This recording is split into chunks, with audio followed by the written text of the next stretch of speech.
సార్వత్రిక ఎన్నికలు తర్వాత నూతనంగా ఏర్పడినటువంటి ప్రభుత్వం నాలుగోసారి ముఖ్యమంత్రిగా బాధ్యతలు చేపట్టినటువంటి చంద్రబాబు నాయుడు గారు మొట్టమొదటిసారిగా వారు ప్రమాణ స్వీకారం చేసిన తర్వాత నిన్న ఉత్తరాంధ్ర పర్యటనకు విచ్చేసినటువంటి సందర్భంలో వారు చేసినటువంటి కొన్ని వ్యాఖ్యలు అలాగే ఉత్తరాంధ్ర మీద వారికి ప్రేమ ఉన్నట్టుగా ఆయన 45 సంవత్సరాల రాజకీయ జీవితంలో నాలుగోసారి ముఖ్యమంత్రిగా బాధ్యతలు చేపట్టిన తర్వాత కూడా గతంలో ఏమీ చేయనటువంటి వ్యక్తి వచ్చి ఇప్పుడు మళ్ళీ ఈ ప్రాంత ప్రజల మీద సవత్తల్లి ప్రేమ చూపించేటువంటి ప్రయత్నం చేసినట్టుగా కనబడింది. సహజంగా ఏ ముఖ్యమంత్రి అయినా గతంలో పనిచేసినటువంటి సందర్భంలో చేపట్టినటువంటి కార్యక్రమాల గురించో లేదా ఈ ప్రాంతం మీద, ఎందుకంటే ఉమ్మడి రాష్ట్రానికి ఆయన 9 సంవత్సరాలు ముఖ్యమంత్రిగా, తర్వాత రాష్ట్ర విభజన జరిగిన తర్వాత మొట్టమొదటిసారిగా ఆయనకి రాష్ట్ర ప్రజలు అవకాశం ఇచ్చారు. ఆ 5 సంవత్సరాలు కూడా కేవలం ఒక ప్రాంతం మీద, ఒక ప్రాంతం గురించి, ఆ ప్రాంతంలో ఆయన చేపడుతున్నటువంటి ఆయన పార్టీకి సంబంధించినటువంటి పెద్దలు చేపట్టినటువంటి కొన్ని కార్యక్రమాల గురించి తపన పడినటువంటి కార్యక్రమాలు మనం చూసాం. సరే, ఏదేమైనప్పటికీ వారు ముఖ్యమంత్రిగా తొలిసారి ఉత్తరాంధ్ర వచ్చినప్పుడు భవిష్యత్ కార్యక్రమాలు ఏంటి అనేటువంటివి చెప్పాల్సినటువంటి బాధ్యత, రానటువంటి కాలంలో ఈ ప్రాంతానికి ఏం చేస్తాం అనేటువంటిది చెప్పాల్సినటువంటి బాధ్యత సహజంగా ఉంటుంది. కాబట్టి అవన్నీ పక్కన పెట్టి ఇంకా జగన్మోహన్ రెడ్డి గారిని నిందించేటువంటి కార్యక్రమం, ఈ ప్రాంతానికి వైఎస్ఆర్ కాంగ్రెస్ పార్టీ ప్రభుత్వం గతంలో 5 సంవత్సరాలు ఏదో అన్యాయం చేసినట్టుగా వారు చిత్రీకరించేటువంటి ప్రయత్నం మనం చూసాం. ముఖ్యంగా అందులో Bhogapuram international airport, Bhogapuram international ఎయిర్పోర్ట్కి సంబంధించి 2019లో వైఎస్ఆర్ కాంగ్రెస్ పార్టీ అధికారంలోకి వచ్చేటువంటి సమయానికి 2200 ఎకరాలు ఏదైతే భోగాపురం ఇంటర్నేషనల్ ఎయిర్పోర్ట్కి సంబంధించి నిర్మాణం చేపట్టాలని చెప్పి నిర్ణయం తీసుకున్నామో, అందులో ఆ రోజు మేము అధికారంలోకి వచ్చినటువంటి సమయానికి ప్రభుత్వం చేతిలో ఉన్నటువంటిది కేవలం 377 ఎకరాలు. 377 ఎకరాలు మాత్రమే ఆ రోజు ప్రభుత్వం ఆధీనంలో, ఆ 2200 ఎకరాల్లో 377 ఎకరాలు మాత్రమే ప్రభుత్వం ఆధీనంలో ఉంది. దాదాపు మిగిలిన 1850, 1900 ఎకరాలు అసలు ప్రభుత్వం ఆధీనంలో లేదు, రైతుల ఆధీనంలోనే ఉంది. కానీ ఆ రోజు ప్రజల్ని మభ్యపెట్టడానికి 2019 ఫిబ్రవరి 14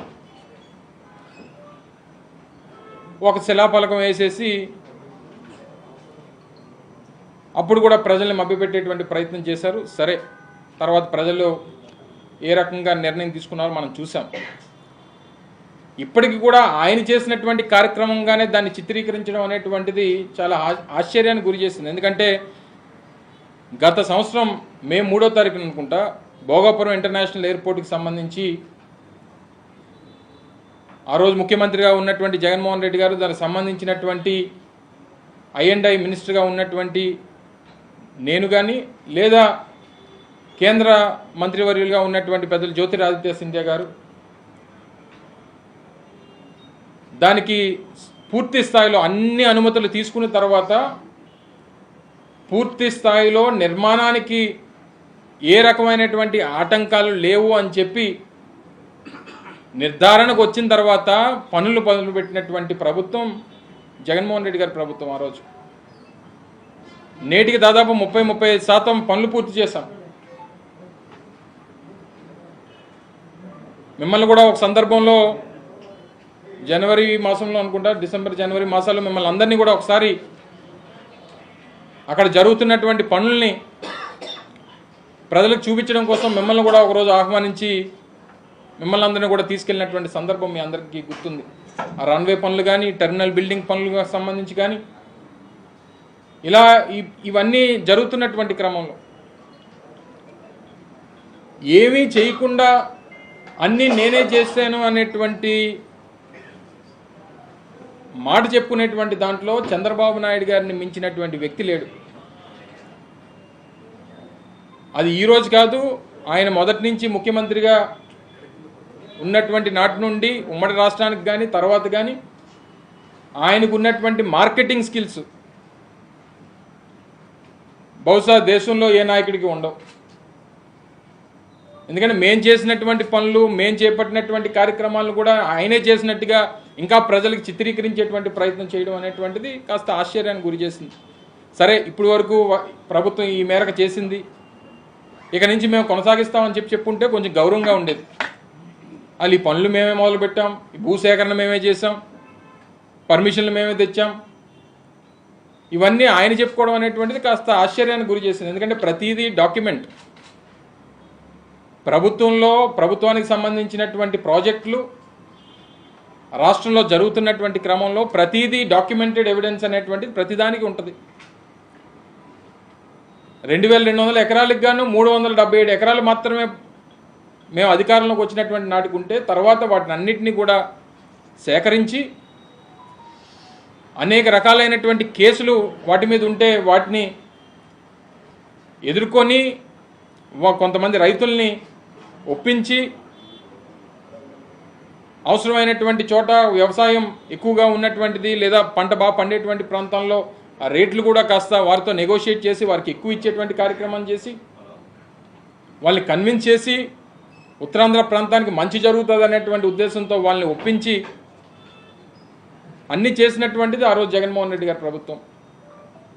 అప్పటికే ఒక గ్రామాలు కొంతమంది నివాసం ఉంటున్నటువంటి రీహాబిటేషన్ అనేటువంటి చేయాల్సినటువంటి పరిస్థితి వస్తే 2 ప్రాంతాలకు పోలిపిల్లి అలాగే గూడిపవలస ఈ 2 ప్రాంతాలకి ఈ రీహాబిటేషన్ అనేటువంటిది ఈ కుటుంబాలన్నింటినీ కూడా తరలించి 80 కోట్ల రూపాయలు పెట్టి వారికి అన్ని రకాలైనటువంటి సౌకర్యాలు ఇల్లు నిర్మాణం చేసి వారికి అందించేటువంటి కార్యక్రమాన్ని చేశాం.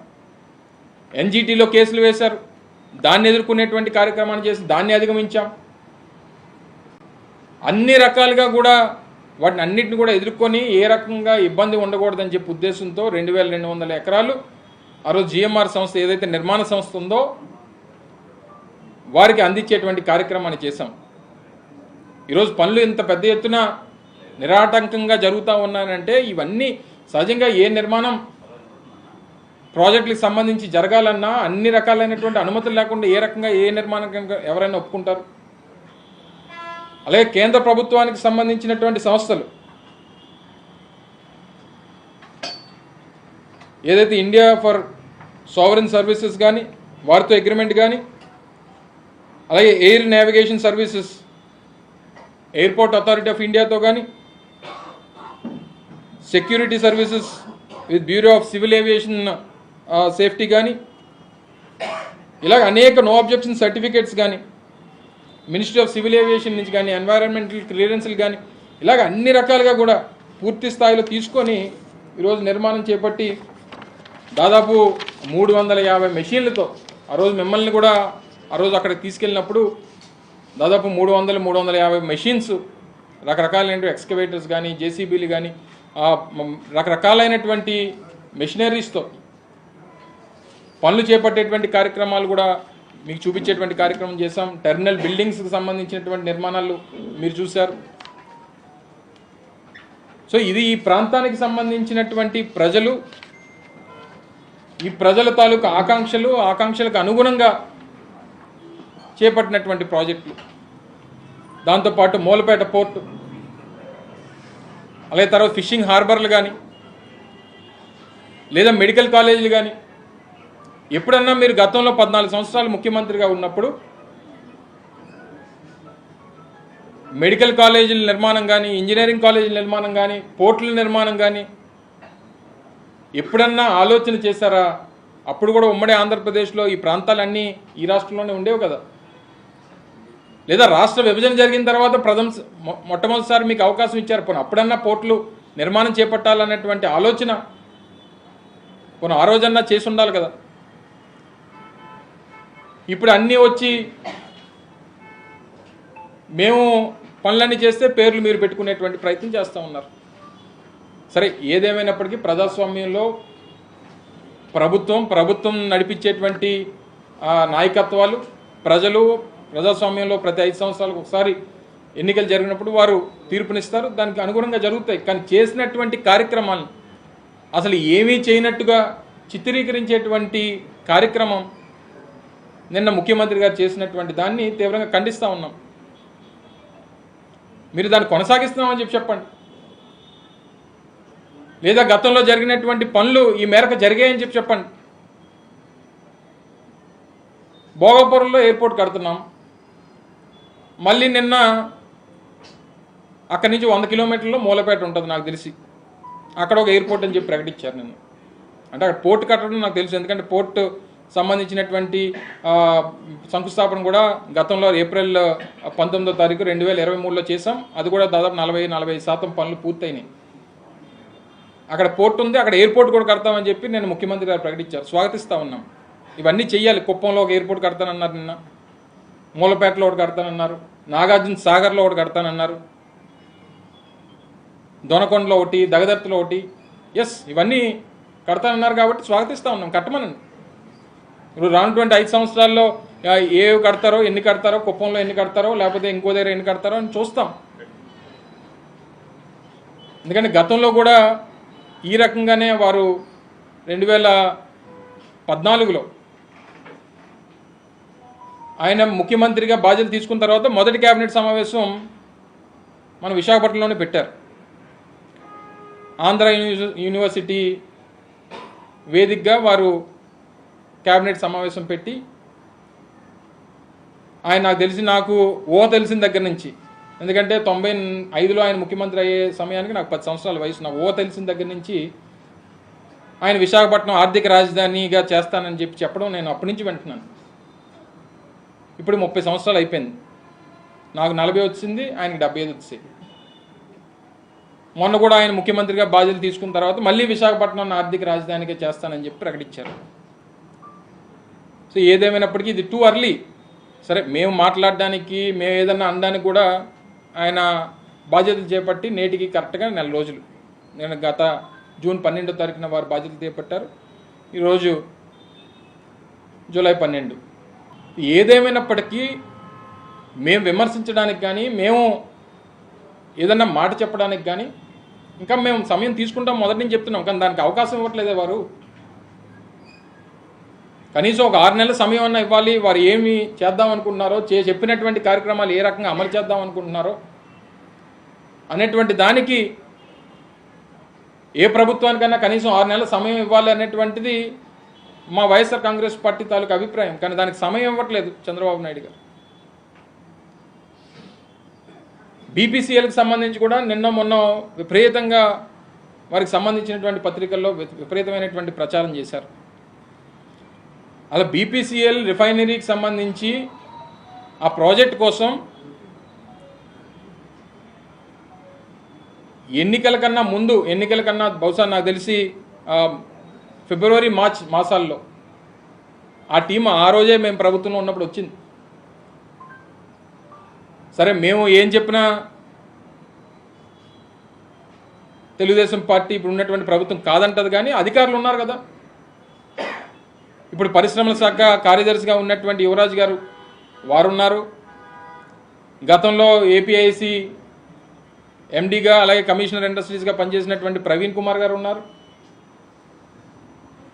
వీరందరూ అప్పుడు వచ్చినటువంటి బీపీసీఎల్కి సంబంధించినటువంటి అధికారులు తీసుకొని వెళ్ళి, నేను ప్రాంతాల పేర్లు చెప్పను కానీ రాష్ట్రంలో కొన్ని ప్రాంతాలు విజిట్కి వారిని తీసుకెళ్లారు లేదా అడగండి ఒకసారి. ఏదో ఈయన ముఖ్యమంత్రి అయిపోయిన తర్వాత వాళ్ళు పరిగెట్టుకొని వచ్చేసారని చెప్పి వారు ప్రచారం చేసుకునేటువంటి విధానం, అంటే ఇందాక చెప్పినట్టు మార్కెటింగ్లో మరి వారిని మించినటువంటి వారు లేరు. అది వచ్చినా రాకపోయినా ముందు పబ్లిసిటీ అనేటువంటిది ఇంపార్టెంట్. సినిమా రిలీజ్ అయినా అవ్వకపోయినా ముందు పబ్లిసిటీ చేయాలనేటువంటిది చంద్రబాబు నాయుడు గారు తపన. ఆ రకంగా చేస్తూ ఉన్నారు. రావాలనే కోరుకుంటున్నాం. ఎందుకంటే ఏ ఏ ఏ కొత్త పరిశ్రమ వచ్చినా, ఏ పెద్ద రిఫైనరీ వచ్చినా ఈ ప్రాంతానికి, రాష్ట్రానికి మంచి జరుగుతుంది, నలుగురు ఉపాధి కలుగుతుంది అనేటువంటిది మా తాపత్రయం. నేను అనేక సందర్భాల్లో నేను మంత్రిగా ఉన్నప్పుడు కూడా పరిశ్రమల స్థాపనకు సంబంధించి మా తాలూకు విధానాన్ని ఆ రోజు మా ముఖ్యమంత్రి జగన్మోహన్ రెడ్డి గారి తాలూకు ఆలోచనని మీకు అనేక సందర్భాల్లో చెప్పా. ఎందుకంటే జగన్మోహన్ రెడ్డి గారు మేము ఎప్పుడు సమావేశం అయినా సరే మాకు చెప్పినటువంటి మాట, ఏది ఫైనల్ అయినంత వరకు వారు పెట్టుబడి పెడతారని చెప్పి నిర్ధారణకు వచ్చి మన దగ్గర అన్ని రకాలైనటువంటి భూమి కానీ సంబంధించినటువంటి పర్మిషన్స్ అన్నీ కూడా మనం ఇచ్చినంత వరకు ప్రకటన చేయొద్దు అని చెప్పేవారు. ఎందుకంటే చెప్పిన తర్వాత రాకపోయారు అనుకోండి, సపోజ్ ఉదాహరణ బీపీసీఎల్ ఉంది. దక్షిణ భారతదేశంలో అనేక రాష్ట్రాలు తిరుగుతూ ఉన్నారు వారు. దక్షిణ భారతదేశంలో అనేక రాష్ట్రాల్లో, సముద్ర తీరం కలిగినటువంటి అనేక రాష్ట్రాల్లో ఎక్కడ అనుకూలంగా ఉంటుంది అనేటువంటి దాని మీద వారు తిరుగుతూ ఉన్నారు. ఉదాహరణ కేరళలోనో, తమిళనాడులోనో, లేదా కర్ణాటకలోనో, లేకపోతే మన దగ్గరే అవ్వాలని నా కోరిక. రేపు పొద్దున్న పొరపాటున ఏదన్నా వేరే నిర్ణయం తీసుకుంటే అప్పుడు ఏం సమాధానం చెప్తారు చంద్రబాబు నాయుడు గారు? సో ఏది ఏమైనప్పటికీ ప్రజలకి మంచి జరగాలనేటువంటిది మా తాపత్రయం. సరే, ప్రజలు మీకు అవకాశం ఇచ్చారు, ఇచ్చినటువంటి దాన్ని వారికి ఉపయోగపడేటువంటి విధంగా ఏ రకంగా సద్వినియోగం చేసుకోవాలనేటువంటి దాని మీద వారు ఆలోచన చేయాలనేటువంటిది మా కోరిక. ఇచ్చినటువంటి హామీలన్నీ కూడా పూర్తి స్థాయిలో అమలు చేయాలనేటువంటిది మా కోరిక. వారు అమలు చేయాలని చెప్పి వారి మీద ఒత్తిడి తీసుకొని వస్తాం. ఎందుకు ఈ రకమైనటువంటి అనుమానాలు కలుగుతూ ఉన్నాయంటే, నిన్న కాక మొన్న జీవో నెంబర్ 29 రిలీజ్ చేశారు, మీ అందరికి తెలుసు. ఎందుకంటే మా ప్రెస్టీజియస్ వెల్ఫేర్ స్కీమ్స్లో మేము అధికారంలో ఉన్నప్పుడు అమ్మఒడి అనేటువంటిది ఒక ప్రెస్టీజియస్ వెల్ఫేర్ స్కీమ్గా మేము దాన్ని చేపట్టి దాన్ని అమలు చేసేటువంటి కార్యక్రమం చేశాం. ఎన్నికల ముందు చంద్రబాబు నాయుడు గారు చాలా ప్రచార కార్యక్రమాల్లో, ప్రచార సభల్లో వారి సూపర్ 6ని 10 సార్లు ప్రజలకి చెప్పేటువంటి కార్యక్రమం చేసిన దాంట్లో ఇప్పుడు ఉన్నటువంటి, అంటే ఆ రోజు మేము ఉన్నప్పుడు వైఎస్ఆర్ కాంగ్రెస్ పార్టీ ప్రభుత్వం తల్లికి మాత్రమే ఇస్తుంది 15,000, ఎంతమంది పిల్లలు ఉన్నా తల్లికి 15,000 మాత్రమే ఇస్తుంది. మేము అధికారంలోకి వచ్చిన తర్వాత ఎంతమంది పిల్లలు ఉంటే అంతమంది పిల్లలకి 15,000 అన్నాడు లేదా? కానీ జీవో వచ్చిన తర్వాత కొన్ని అనుమానాలు లేకెత్తాయి. సరే, ఇస్తారా లేదా అనేటువంటి పక్కన పెడదాం. కొన్ని అనుమానాలకి కూడా ముఖ్యమంత్రి గారి సమాధానం నిన్న చెప్పుంటుంటే కొన్ని అనుమానాలు నివృత్తి అయ్యేవి. అందులో క్లియర్గా జీవో నెంబర్ 29లో పిల్లల్ని పంపించేటువంటి తల్లికి 15,000 రూపాయలు చెప్పున అని చెప్పి ప్రకటన అందులో జీవోలో మెన్షన్ చేస్తూ దాని మీద ఒక జీవోని విడుదల చేశారు. అక్కడ అనుమానం అనేటువంటిది ప్రజల్లో ఒక అనుమానం, ఒక ఆందోళన అనేటువంటిది గడిచినటువంటి 48 గంటలుగా రాష్ట్ర ప్రజల్లో ఉంది. ముఖ్యంగా పేదవాళ్ళలో, గడిచినటువంటి 5 సంవత్సరాలుగా అమ్మఒడి అందుకున్నటువంటి కుటుంబాల్లో ఈరోజు ఆందోళన అనేటువంటిది ఉంది. అదేంటి, పిల్లలు ఎంతమంది ఉంటే అంతమందికి 15,000 రూపాయలు అని చెప్పారు కదా, మరి ఇప్పుడు 15,000 రూపాయలు తలిగిస్తానని చెప్పని అంటున్నారు అనేటువంటి అనుమానం నిన్న రాయవరంలో, భోగాపురంలో, మెట్టెక్ జోన్లో, తర్వాత ఎయిర్పోర్ట్లో ఇన్ని ప్రాంతాల్లో ముఖ్యమంత్రి గారు పత్రికా సమావేశాలు పెట్టినట్టుగా చూశాను. కనీసం 3 ప్రాంతాల్లో అన్న వారు మాట్లాడారు ప్రజలను ఉద్దేశించి. ఎక్కడా కూడా దానికి ఈ అనుమానం ఉందనేటువంటిది నిన్నటి నుంచి ప్రజల్లో ఒక ఆందోళన ఉన్నప్పుడు దాన్ని నివృత్తి చేయాల్సినటువంటి బాధ్యత రాష్ట్ర ముఖ్యమంత్రిగా చంద్రబాబు నాయుడు గారి మీద ఉన్నప్పుడు ఎందుకు దాని మీద ఏ రకమైనటువంటి ప్రకటన చేయలేదు? ఒక చిన్న ఉదాహరణ మీకు చూపిస్తాను. అంటే ఏ రకంగా వారు ప్రచారం చేశారో, ఆ ప్రచారంలో ఏం చెప్పారో ఇప్పుడు ఉన్నటువంటి ఇరిగేషన్ శాఖ మంత్రి రామానాయుడు గారు వారి ఎన్నికల ప్రచారం ఏ రకంగా ప్రచారం చేశారో ఒక్కసారి వినండి మీరు. పథకాలన్నీ కూడా మీరు పథకం చూస్తున్నారా, పాంప్లెట్ చూసారా, ఎక్స్ప్లెయిన్ చేశారా? మీకు ఎంత వస్తుంది? నెలకు 1500, సంవత్సరానికి 18,000, మీ అబ్బాయికి 15,000, ఆ పాపకి, ఈ పాపకి 15,000, ఈ పాపకి, ఆ బాబుకి 15,000, ఈ బాబుకి. ఎంతమంది పాపలు ఉంటే అంతమందికి అలా చదువుకుని అందరు కదా చెట్టు కూడా 15,000 వస్తుంది. మీకు 18,000 వస్తుంది, మీకు 18,000 ఏమ్మా హ్యాపీ కదా? ఏమ్మా పింఛన్ ఏమన్నా మన పెద్దోళ్ళు ఉంటే 4,000 పింఛన్ వస్తుంది, వికలాంగులు ఉంటే 6,000 వస్తుంది. వాళ్ళ ఇంటికి కొట్టుకొచ్చి ఇస్తాం వాలంటీర్లో. ఏం ఇబ్బంది లేదు. ఏమ్మా ఎక్కడ పెట్టాలండి? ఇంకోసారి వింటారా? బాగుంది, విన్నాం. హలో, వినిపిస్తుంది. ఇంకొకసారి మళ్ళీ మొదటి నుంచి పెడతాను. పథకాలన్నీ కూడా మీరు పథకం చూస్తున్నారా, పాంప్లెట్ చూసారా, ఎక్స్ప్లెయిన్ చేశారా? మీకు ఎంత వస్తుంది? నెలకు 1500, సంవత్సరానికి 18,000, ఈ అబ్బాయికి 15,000, ఆ పాపకి, ఈ పాపకి 15,000, ఈ బాబుకి, ఆ బాబుకి 15,000, ఈ బాబుకి. అదిగో అక్కడ దాక్కుంది ఆ పాపకి, అదిగో కడుపులో బిడ్డ ఉంది ఆ పాపకి. ఇలాగ రకరకాలైనటువంటి ప్రచారాలు. చంద్రబాబు నాయుడు అయితే ఏకంగా కొన్ని ప్రచార సభల్లోనైతే మితిమీరి అవసరమైతే ఇంకా పిల్లల్ని కనండి అని చెప్పాడు చంద్రబాబు నాయుడు గారు. నేనేమి మీతో చెప్పాలన్నటువంటి విషయాలు కాదు, వారు మాట్లాడినటువంటి మాటలు కొన్ని ప్రచార సభల్లో అవసరమైతే ఇంకా నేను ఒకప్పుడు ఫ్యామిలీ ప్లానింగ్ చేసి ఒక బిడ్డతోనే సరిపెట్టుకోమని చెప్పి కొన్ని సందర్భాల్లో చెప్పాను. కానీ ఇప్పుడు అలా కాదు, మీకు ఎంతమంది పిల్లలు కావాలంటే అంతమంది పిల్లలు కనండి, అంతమంది పిల్లలకి 15,000 చొప్పున ఇస్తానని చెప్పాడు. అంటే ఈ రకమైనటువంటి ప్రచారాన్ని చేసి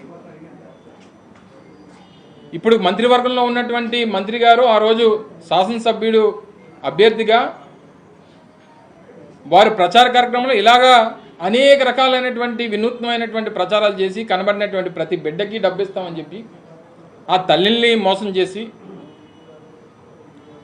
ఈరోజు ఆందోళన పడుతున్నటువంటి పరిస్థితుల్లో సమాధానం చెప్పాల్సిందిగా కోరుతా ఉన్నా. నేను అమలు చేయట్లేదని అనట్లా, అనుమానాలు ఉన్నాయి, ఆ అనుమానాలు నివృత్తి చేయమని చెప్పి కోరుతా ఉన్నా. ఉచిత ఇసుక అన్నారా లేదా? ఉచిత ఇసుక అంటే అందరూ ఏమనుకున్నాం, డిపోల దగ్గర ఇసుక ఉంటుంది వెళ్ళి తెచ్చుకోవడమే అని చెప్పని అనుకున్నాం. ఇసుక ఫ్రీ, కానీ సేనరేజ్ ఛార్జెస్, లోడింగ్ ఛార్జెస్ ఇదంతా కలిపి టన్నుకు 1,400 రూపాయలు అంట. అంటే 1,394 బాటా రేటు, 1,394 రూపాయలు టన్నుకి ఇసుక ఫ్రీయే. మరి లోడింగ్ ఛార్జెస్ ఎవరిస్తారు? సేనరేజ్ ఛార్జెస్ ఎవరిస్తారు? ఇవన్నీ మళ్ళీ కండిషన్స్ అప్లై.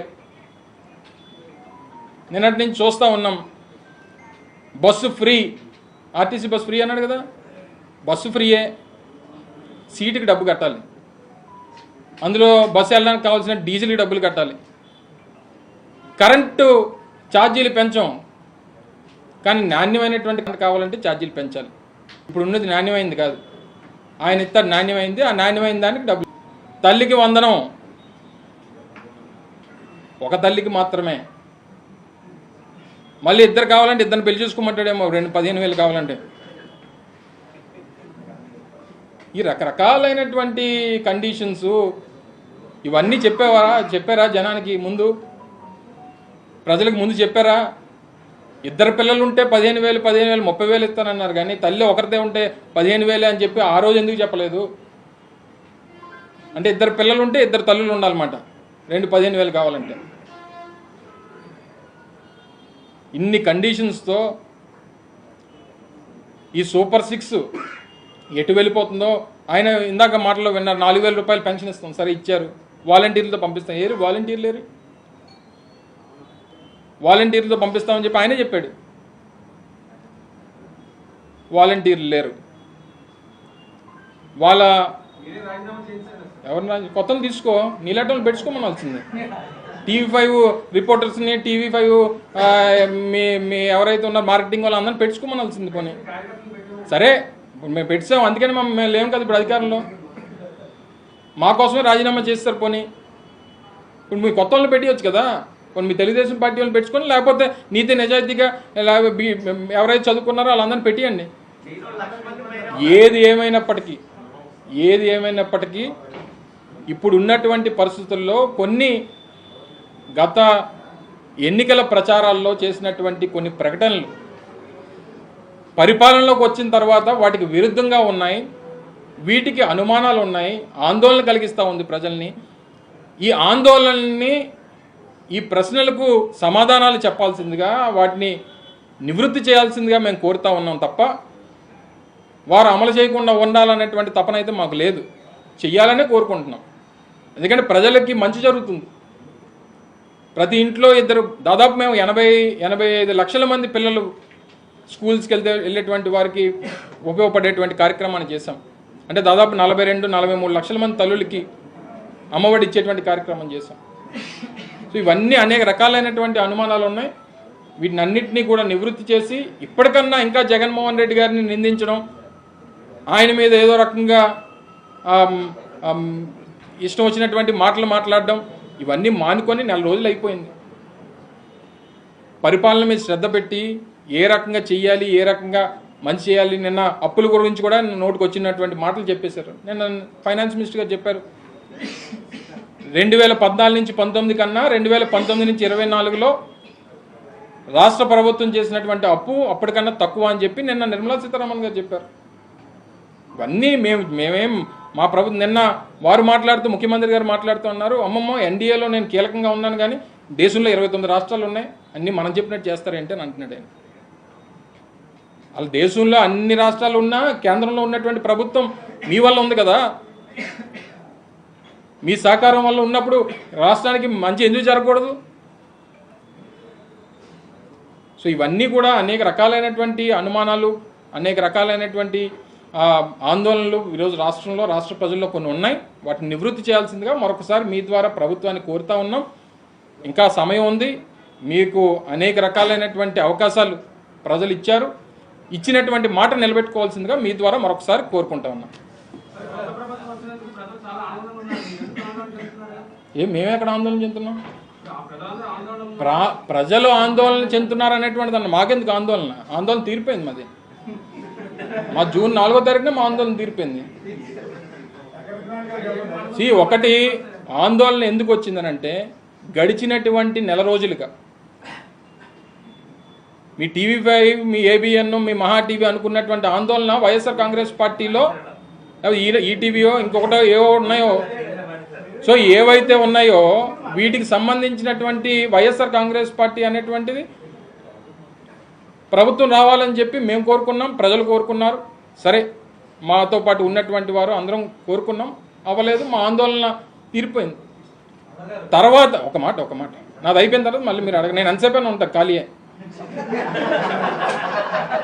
రెండోది 2014 నుంచి 19 తర్వాత కానీ 19 నుంచి 24 తర్వాత ప్రభుత్వాలు అయిపోయినాయి. గడిచినటువంటి నెల రోజులుగా ఉన్నటువంటి పరిస్థితులు చూసిన తర్వాత వైఎస్ఆర్ కాంగ్రెస్ పార్టీ నాయకుల మీద, ఆస్తుల మీద చేసినటువంటి దాడులు, కొంతమందిని హత్య చేసేటువంటి కార్యక్రమాలు, వీటన్నిటితో పాటు సరే మా సంగతి వదిలేయండి, మీరు 4th ఎస్టేట్గా ఉన్నటువంటి ప్రజాస్వామ్యంలో 4th ఎస్టేట్గా ఉన్నటువంటి మీ మీద కూడా దాడులు చేసేటువంటి పరిస్థితి వస్తే మీరు కూడా రోడ్డు ఎక్కలేనటువంటి పరిస్థితిలో ఉన్నారంటే ఒకసారి అర్థం చేసుకోండి. డైరెక్ట్గా ఒక ప్రింట్ మీడియాకి సంబంధించినటువంటి సంస్థ ఆవరణలోకి వెళ్ళి వారికి సంబంధించినటువంటి నేమ్ ప్లేట్ని నిప్పు పెట్టి మా మీద ఏదన్నా తప్పుడు ఆర్టికల్స్ రాస్తే మీకు ఇదే గతి పడుతుందని చెప్పి హెచ్చరించేటువంటి పరిస్థితులు ఈరోజు ఈ రాష్ట్రంలో ఉన్నాయనంటే ఏమనుకోవాలి? ఆందోళన పడకపోతే ఏం పడతారు చెప్పండి ప్రజలు? 4th ఎస్టేట్గా ఉన్నటువంటి మీడియా, ప్రింట్ అండ్ ఎలక్ట్రానిక్ మీడియాకే ఈ రకమైనటువంటి పరిస్థితి ఉన్నప్పుడు సామాన్యమైనటువంటి ప్రజలు ఆందోళన పడకుండా ఉంటారని ఎలాగనుకుంటారు? చెప్పండి సార్. ఇది పెన్షన్లు మీరు పెంచడానికి ఐడియా పడింది, దశల వారీగా పెంచారు 250 రూపాయలు చొప్పున. చంద్రబాబు నాయుడు ఫస్ట్ టైమే పెంచేశారు ఎలా దీన్ని ఒప్పుకుంటారు? ఒకేసారి పెంచారు 1000 రూపాయలు. 2000 రూపాయలు ఏ నెలలో ఎప్పుడు పెంచాడు చెప్తావా? గుర్తుందా పన్నుకు? నేను అడిగింది, మేము 1000 రూపాయలే పెంచామని మీరు అంటున్నారు కదా. సరే అని మీరు అనేది కదా. నేను అనేది నా మాట వినండి. 2019 నుంచి 2014 నుంచి 19 వరకు రాష్ట్రంలో పెన్షన్ 1000 రూపాయలు. 2000 రూపాయలు ఎప్పుడు, ఏ నెలలో, ఏ సంవత్సరంలో చేశాడు ఒకసారి చెప్పు. బాగా చెప్పాడు. చూడ రిపోర్టర్ గారు బాగా చెప్పారు. మాట విను మరి. నా రిపోర్టర్ గారు బాగా చెప్పారు. ఆయన 60 నెలలు ఓ ప్రభుత్వం ఏర్పడింది అయిన తర్వాత 60 నెలలు ఆ ప్రభుత్వానికి అవకాశం ఉంటుంది. 60 నెలల్లో 59 మాసాలు 1000 రూపాయలు ఇచ్చాడు ఆయన. అవునా కదా? 60వ నెల అంటే రేపు మార్చి 12వ తారీఖున 10వ తారీఖున నోటిఫికేషన్ వస్తుందంటే ఫిబ్రవరిలో మొదటి మాసం 2000 రూపాయలు 2019లో వారు ఇచ్చారు.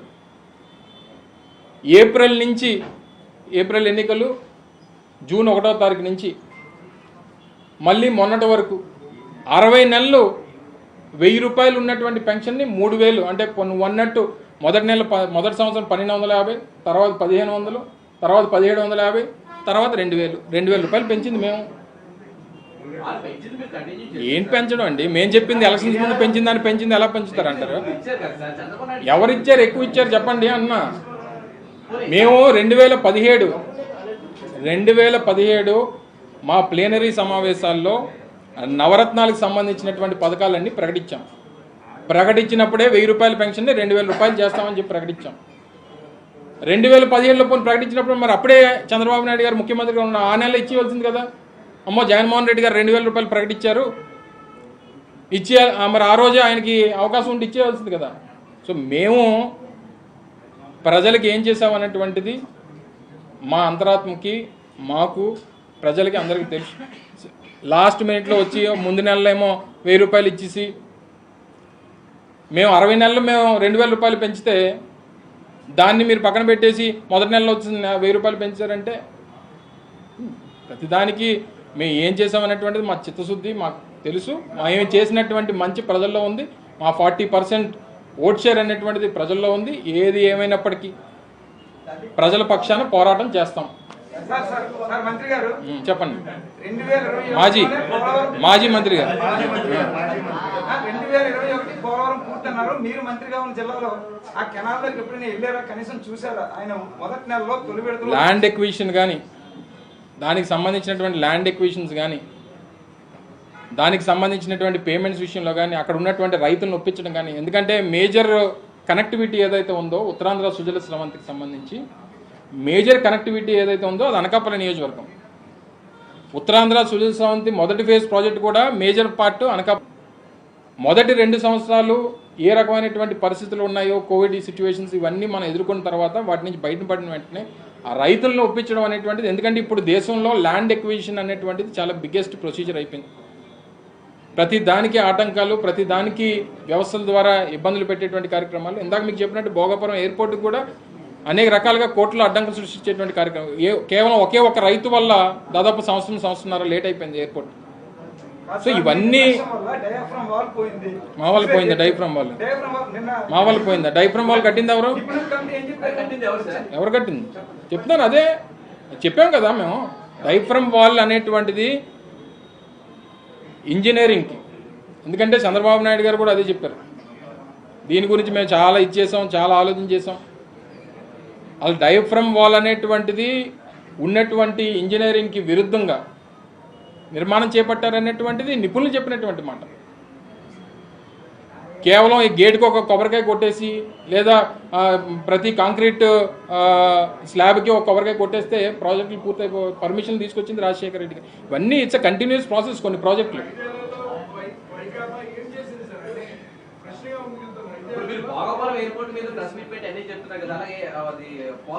చెప్తారు. కన్సర్న్ మినిస్టర్ గారు గతంలో పనిచేసినటువంటి మా మంత్రి గారు అనేక సబ్జెక్టులు డిసైడ్ నాకు తెలియదు సార్. అది మళ్ళీ మాట్లాడదాం ఏమంటారు.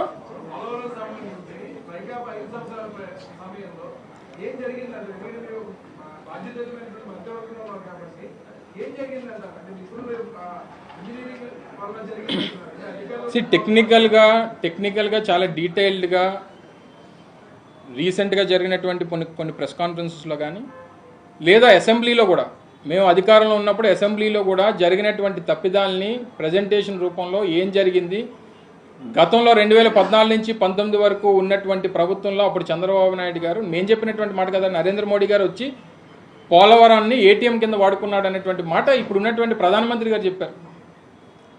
కేవలం దాని నుంచి డబ్బు రాబట్టుకోవాలనేటువంటి ప్రయత్నంలో ఏదైతే ఇంజనీరింగ్కి పోలవరం నిర్మాణానికి సంబంధించి డ్యామ్ నిర్మాణానికి సంబంధించినటువంటి కొన్ని ప్రోటోకాల్స్ ఫాలో అవ్వకుండా నిర్మాణాలు చేపట్టారనేటువంటిది నిపుణులు చెప్పినట్టు మాట. సో కొన్ని కరెక్షన్స్ చేసుకోవాలంటే కొంత టైం పడుతుందమ్మా. 72.4% అని చెప్పేస్తే అయిపోతుంది చెప్పు. 72.4%. కొన్ని డీటెయిల్స్ పోలవరం ప్రాజెక్టుకి సంబంధించి ఇంకా డీటెయిల్ కావాలంటే నేను ప్రజెంటేషన్ రూపంలో గతంలో ఏం జరిగింది ఇప్పుడు మొన్నటి వరకు ఏం జరిగింది అనేటువంటిది మీకు డీటెయిల్గా మీకు కూడా వినాలి కాబట్టి. ఎందుకంటే పోలవరం ప్రాజెక్టు వల్ల లబ్ధి పొందేటువంటి ప్రాంతం మేజర్ ప్రాంతం ఉత్తరాంధ్ర ప్రాంతం. దాదాపు 7.5 లక్షల ఎకరాలకి ఆయకట్టుకి నీరు అందించేటువంటి ప్రాజెక్ట్ అది. రాష్ట్రానికి జీవనాడి కాబట్టి ఇంకా డీటెయిల్డ్గా మీకు ప్రాజెక్ట్ గురించి నన్ను ఎక్స్ప్లెయిన్ చేయమంటే ప్రజెంటేషన్ రూపంలో గతంలో ఏం జరిగింది మొన్న ఏం జరిగింది గతంలో జరిగినటువంటి తప్పిదాలు ఏంటి అన్నీ కూడా మీకు చెప్పి చూపిస్తాను.